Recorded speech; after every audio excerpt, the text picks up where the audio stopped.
Let's take a look at some examples of transformations. And in each case, let's try to determine if the transformation is linear or not. Okay. So here we have transformation from R2 to R2. If I plug in a two-dimensional vector xy, the output vector is 2x plus 3y, 4x minus 1. So how do we determine if this is a linear transformation? So a linear transformation, remember, has two properties.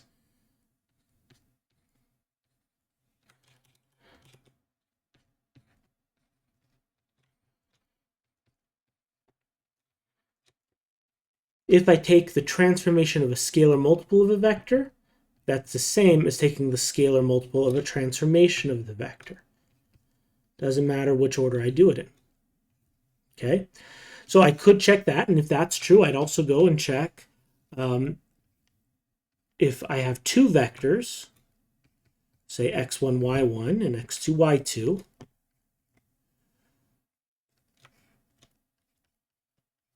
and I take the transformation of the sum of the vectors, that better be the same as taking the sum of the transformations of those vectors.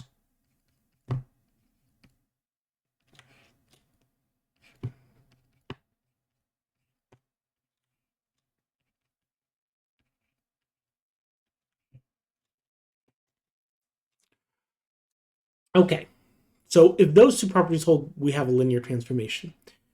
But before we do those two, before we check those two, there's something that we could check that's a lot easier to check. Remember, a linear transformation also has that if you take the transformation of vector w, you get vector w again. I'm sorry, transformation of vector 0, you get vector 0 again.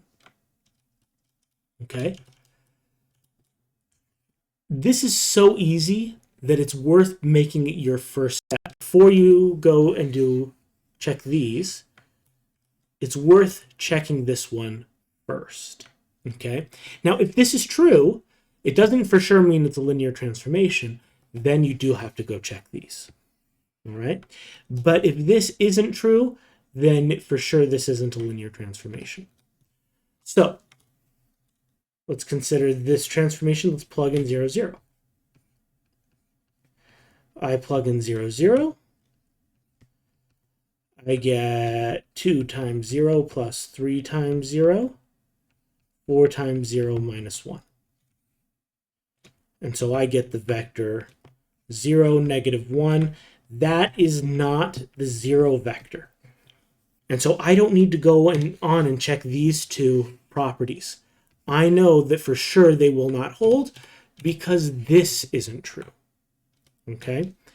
Because the transformation of the 0 vector is not the 0 vector, T is not a linear transformation.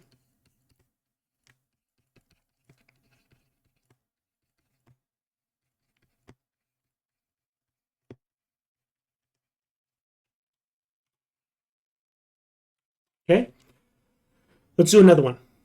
So again, we have a transformation T from R2 to R2. We again wanted to see if it's linear.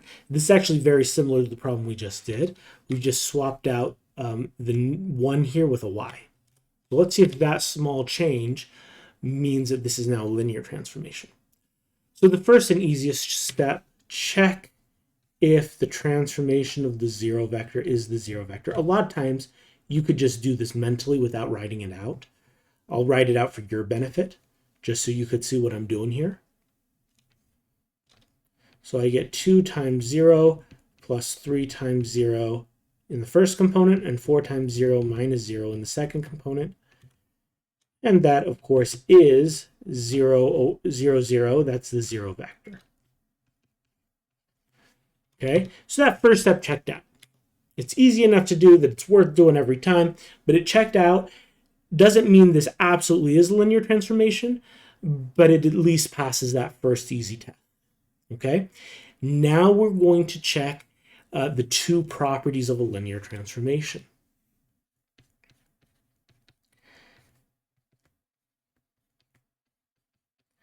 If I take the transformation of a scalar multiple of a vector, is that the same as scalar multiplying the transformation of the same vector? So this is what we need to check. Does this property hold? Okay. So I'm going to compute this. I'll also compute this, and then we'll compare. The transformation of k times vector xy. I want to be general here. This property has to hold for every input.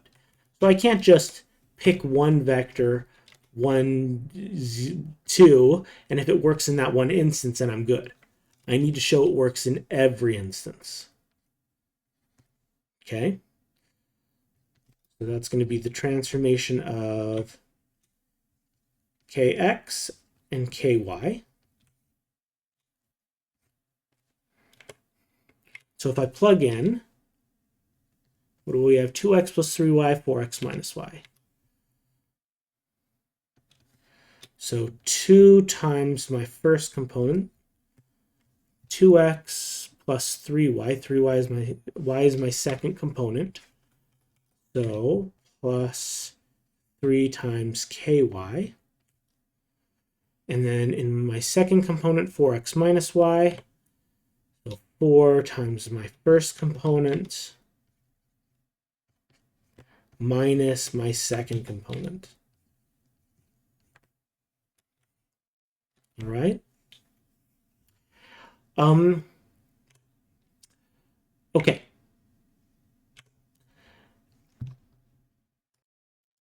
And we can see now that I could factor k out of every term in my first component. I could factor k out of every term in my second component, which means both components are being multiplied by scalar k. So I get k times 2x minus 3y, 4x minus y. And so that's just k times t of xy. Right? I just have the k in front, and then t of xy, I could see right up here is just that vector 2x plus 3y, 4x minus y. Okay? So this checks out. All right? One more property to check. If I have two vectors, say x1 and x2, then the transformation of the sum is the sum of the transformations.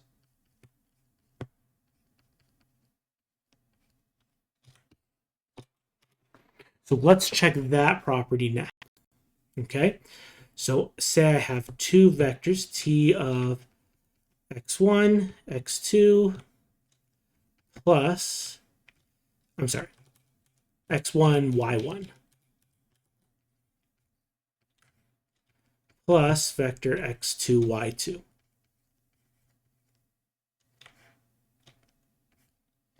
Okay?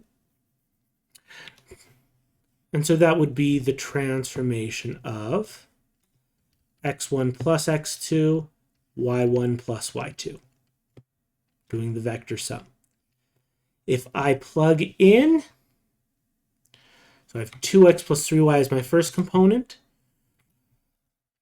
So 2 times the first input, x1 plus x2, plus 3 times the second input, y1 plus y2.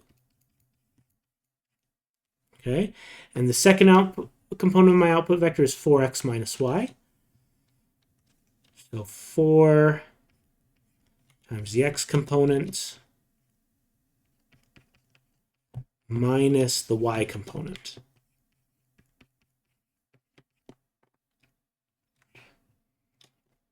Okay, so we've calculated this.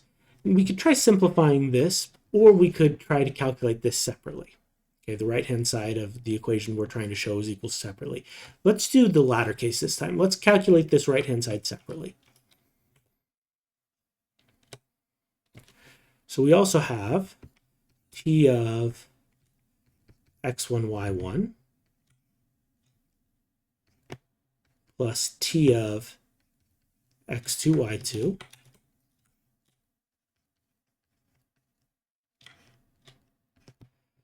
and so we're going to get I probably need to go to the next line. T of x1, y1 is going to be 2x1 plus 3y1 and 4x1 minus y1. Plus, and then T of x2, y2 is 2x2 plus 3y2, 4x2 minus y2. Okay, so this time we applied the transformations first. Now we add the vectors. If I add the vectors together, notice 2x1 plus 2x2, I could factor out the 2, right? So I get 2x1 plus x2. Similarly, when I add 3y1 and 3y2, I could factor out the 3.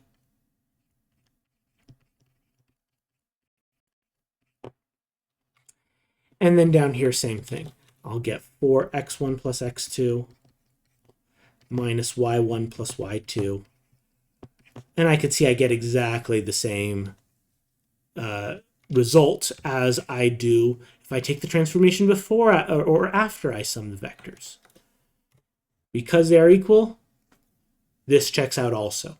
So I've passed all my tests. The quick test to hopefully rule out anything that's not a linear transformation, and then these two tests would absolutely confirm it is a linear transformation.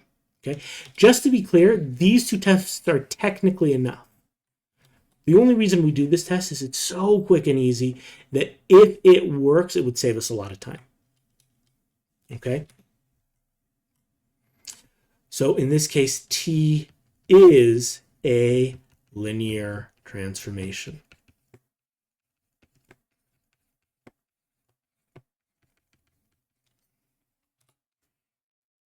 All right, let's do one more. So we again want to determine if T, which maps R to R2, is a linear transformation.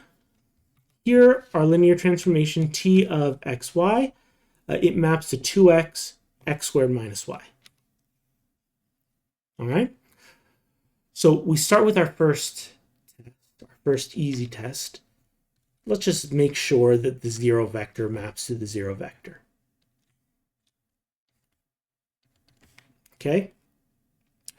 So T of 0, 0, that's going to be 2 times 0, and then 0 squared minus 0, which is 0, 0. So that first test checks out, which means we have to go to the hard one. Again, this one's super quick. I wrote it out, but it's quick enough that you could just do it in your head. Just look at it. If you plug in 0 for x, plug in 0 for y, does everything turn to 0? Yes, it does. Okay. If it doesn't, then you're done. It's not a linear transformation. But if it does, it doesn't mean it is a linear transformation. It means we have more work to do. Okay. So now let's see if T of a scalar multiple of a vector, the transformation of a scalar multiple of a vector, is equal to a scalar multiple of the transformation of the same vector. All right. So let's start with T of kx. So that's k times vector xy. And I get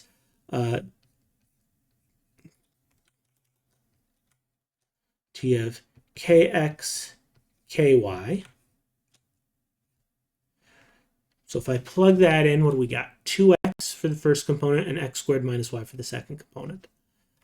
So after I take the transformation, that's 2 times kx, and then kx squared minus ky.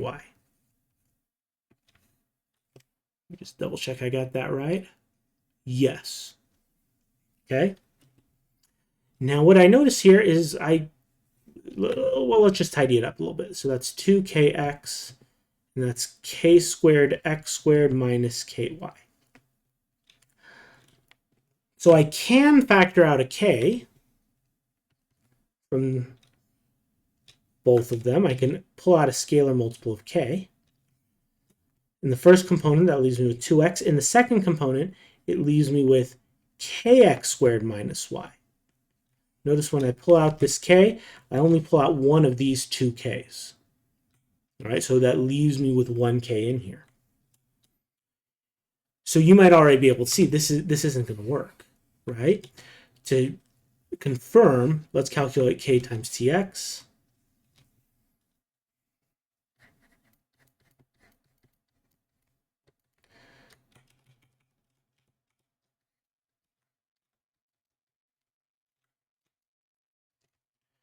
So that's going to be k times 2x x squared minus y. And you could already see that generally these two are not going to be the same, right? Because this one has a k in front of it, and there's no k here. Now, to be fair, there are certain values of k or certain vectors that we could plug in where these two would be equal, right? For example, if k is 0, they'd be equal. Or if k is 1, they'd be equal. Or if x squared is 0, they would be equal, right? So there are certain situations where they would be equal, but they are not going to be equal always. And that's what we need. We need them to be equal always for all values of k, for all values of x and y. And they're not. Okay? So not generally equal.